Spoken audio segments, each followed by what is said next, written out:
জবরদস্তিমূলক আদেশে সংবিধান সংস্কার চায় না বিএনপি, আর গণভোটের মাধ্যমে আইন প্রণয়ন হয়ে যাবে না, সংবিধান সংশোধনও হবে না।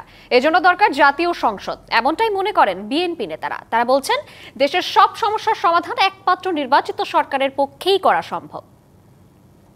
গণভোটের মাধ্যমে একই দিনে জাতীয় সংসদ নির্বাচনের দিনে জনগণের সম্মতি গ্রহণের জন্য যে প্রস্তাব করা হয়েছে সেটাকে আমরা স্বাগত জানিয়েছি।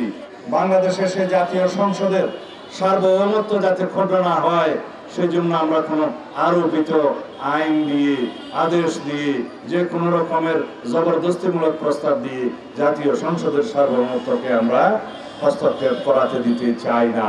বাংলাদেশের সবচেয়ে বড় আজকাল জনগণের চাহিদা একটা গণতান্ত্রিক অর্ডার ফিরিয়ে আনা। সেটা সম্ভব একটা সুষ্ঠু নির্বাচনের মাধ্যমে। বাংলাদেশের মানুষের প্রধান যেটা চাহিদা যে এই মুহূর্তে, সেটা হচ্ছে একটা উৎসবমুখর নির্বাচন।